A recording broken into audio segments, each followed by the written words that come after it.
রাধারানীকে হারিয়ে ফেলেছি, গোবিন্দকে হারিয়ে ফেলেছি।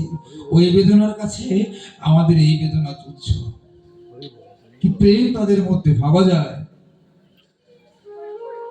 এই বৃন্দাবনের ব্রজধামের মাটিতে বাবা লক্ষ লক্ষ সাধু মহন্তরা শীতের মধ্যে সামান্য একটা উত্তরীয় জড়িয়ে বসে আছেন, সারাদিন ভিক্ষা করেন, ভিক্ষা করে যা পান রাস্তায় বসে বসে রুটি বানান। যারা যায় ব্রজমন্ডল পরিক্রমা করতে, যারা যান সে রুটি প্রসাদ তাদের হাতে তুলে দেন, তার নিজেরা পর্যন্ত ঠিক মতো খায় না। এরা ভক্তদেরকে দিয়েই আনন্দ পায়, এরা হচ্ছে ভক্ত। কিন্তু প্রেম তাদের মধ্যে। হীরামন পাগল মনে মনে ভাবছেন হরিচাঁদ ঠাকুরকে দর্শনে যাবেন, কিন্তু বাবা গুরুদেবকে দর্শনে গেলে তো প্রণামী দিতে হয়, কিন্তু ওর কাছে তো একটা করিও না। ও কি নিয়ে গুরুদেবকে দর্শন করবে? ও বসে বসে কাছে বলছে, প্রভু এমন ভাব তুমি দিয়েছো, সবাই তোমাকে রাজভোগ দেয়, বস্ত্র দেয়, প্রণামী দেয়, আমি এমন এক ভক্ত, তোমার দর্শনে তোমাকে দেবার মতো আমার কাছে কিছু নেই, কি আছে আমার, কি দেবো তোমার? হঠাৎ ওর মনে পড়লো হরিচাঁদ ঠাকুর হরি বললে খুব খুশি হয়, খুব আনন্দ পায়। তো মনে মনে ভাবছে আমার তো একটা ময়না পাখি আছে, ও তো বদন দিয়ে কৃষ্ণ কথা হরি কথা বলতে পারে, আমি এই পাখিটাকে গুরুদেবের দর্শনের প্রণামী স্বরূপ গুরুদেবকে দান করে দেব, গুরুদেব হয়তো এটা দেখলে অনেক খুশি হবে। বাবা কি বলবো, একটা ছোট্ট পাখি খাঁচার মধ্যে আটকে রাখলে একদিন, 2 দিন, 3 দিন, 7 দিনে বর্ষিকালে ওর বদন দিয়ে কৃষ্ণ কথা হরি কথা ফোটে। আমি মনুষ্য লোকে এসেও এত সুন্দর বদন পেয়ে আমার বদন দিয়ে কৃষ্ণ কথা হরি কথা ফুটল না। আমার মনুষ্য জন্মটাই তো মিথ্যা। ও মাথায় গামছা বেঁধে পাখিটাকে নেওয়ার মতো কোনো খাঁচা নেই ওর কাছে। যেই কলসে জল খান ওই কলসের মধ্যে পাখিটাকে ভরে মাটির সরা দিয়ে আটকে মাথায় করে হরিবোল হরিবোল বলতে বলতে রওনা হলেন। হাঁটছেন আর বলছেন, প্রভু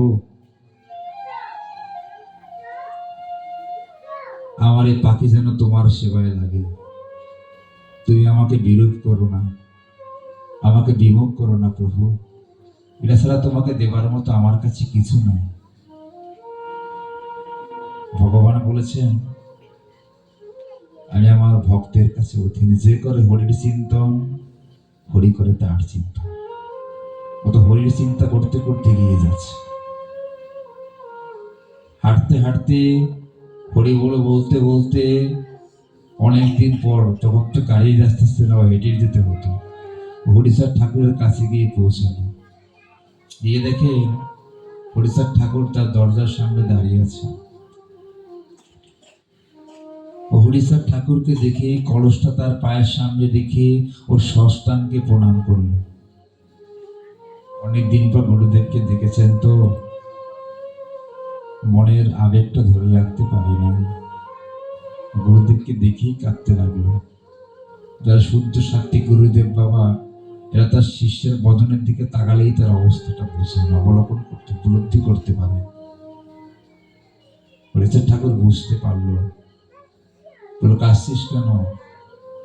গুরুদেব আমি এমন এক দুর্ভাগা, আমি তো পাগল, এই পৃথিবীতে হরির নাম ব্যতীত আমার কাছে কিছুই নেই, তাই আমি একটা হরির নামের পাখি তোমার জন্য নিয়ে এসেছি। তুমি তো সমস্ত ভক্তদেরকে দেখলেই হরি বলো বলাও, আর আমার পাখিটা ইচ্ছা করে হরি বল বলে, তুমি ওকে গ্রহণ করবে তো? যখন এই কথা বলেছেন বাবা, হরিচাঁদ ঠাকুর বলল কি, দাও পাখিটা আমাকে দাও। মানুষই হরি বল বলে না, আর তোমার পাখি হরি বল বলে, এ কেমন পাখি, দাও আমি দেখব। বাবা যেই কথা সেই কাজ। ও করলো কি, এই সরাটা সরিয়ে দিয়ে এই মাটির কলসির মধ্যে হাতটা প্রবেশ করালো। যখনই হাতটা প্রবেশ করিয়েছে মা, দেখলো কি পাখিটা দম বন্ধ হয়ে ভিতরেই মারা গিয়েছে। ও যখন উঠালো, দেখে পাখিটা মৃত। ও চিৎকার দিয়ে কাঁদতে লাগলো, প্রভু আজ আমি গুরুপদে অপরাধী হয়ে গেলাম। আজ আপনাকে ক্ষুদ্র একটা জিনিস দান করব, সে দানের অধিকারটুকু আপনি আমার কাছ থেকে কেড়ে নিলেন। এই আপনি কৃপা, ভক্তের প্রতি আপনার অনুকম্পা। অভিমান করলো। ও এমন ভাবে কাঁদতে লাগলো, ওড়িশার ঠাকুরের খুব মায়া হলো। ওড়িশার ঠাকুর বলল কি, এই তোর কি কৃষ্ণ নামের প্রতি কোনো ভক্তি নাই, কোনো মায়া নাই? প্রভু আছে। কৃষ্ণ নামের ফলে শেষের দিনে ভব নদী পর্যন্ত পার হওয়া যায়। এই নামের গুণে বৈতরণী পার হওয়া যায়। এই নামের গুণে বোবাই পর্যন্ত কথা বলে। এই নামের গুণে শ্রীমান মহাপ্রভু ঝাড়খণ্ডের বিলুকি গ্রামে অজস্র বাঘ সিংহ ব্যাঘ্রকে পর্যন্ত কথা বলেছেন তার প্রেমের মাধুরী দ্বারা। আর তুই কিনা বলছিস এই ছোট্ট মৃত পাখিটা হরিনামের ফলে জীবিত হবে না? এই তো নামের প্রতি ভক্তি। ও তো কাঁদতেই আছে। এই তো নামের প্রতি ভক্তি থাকে, প্রেম থাকে। একটি বার ভক্তি ভরে এই পাখির কর্ণের মধ্যে গিয়ে হরি বল। তুই হরি বলার সাথে সাথেই দেখবি পাখিটা হরি বল বলতে বলতে চিৎকার দিয়ে উঠবে। বাবারে, বিশ্বাসে মিলাই বস্তু তর্কে বহুদূর। ভগবান অনেক দোষী, তার লীলা বোঝা বড় দায়। কবি বলেছেন, অনন্ত সীম প্রেমময় তুমি, বিচারাধীনের সাথে স্বামী, যত কোনো গান হেসির মহান তোমারই অন্তর্জামী। আমি দুলোক ভুলোকে সবারে ছাড়িয়া, তোমারই চরণে ফুল লুটাইয়া, তোমারই শপথে গায়ে শপথি, তুমি করো না কামী। ভগবান অনন্ত অসীম, তার লীলা বোঝা বড় দায়। ও বিশ্বাস নিয়ে ভক্তি ভরে ওই পাখির কর্ণের সামনে গিয়ে ও তিনবার বলল, হরি বল হরি বল হরি বল। যখন তিনবার হরি বলেছে বাবা, বলার সাথে সাথেই পাখিটা জীবিত হয়ে উঠল। পাখিটাও চিৎকার করে বলে উঠল, হরি বল হরি বল হরি বল।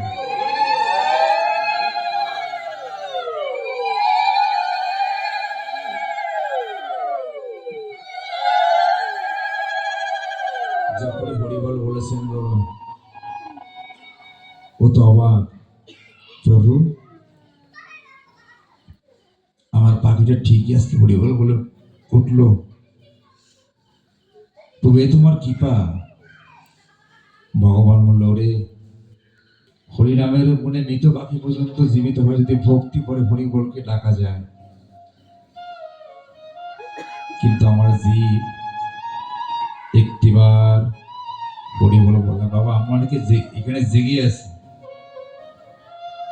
আমরা জীবিত হয়ে আছি ঠিকই বাবা, সংসার করছি, বাজার করছি, বাড়ি গাড়ি সবকিছু করছি, কিন্তু ওই চিত্রগুপ্তের খাতায় মনে কি মরে আছে।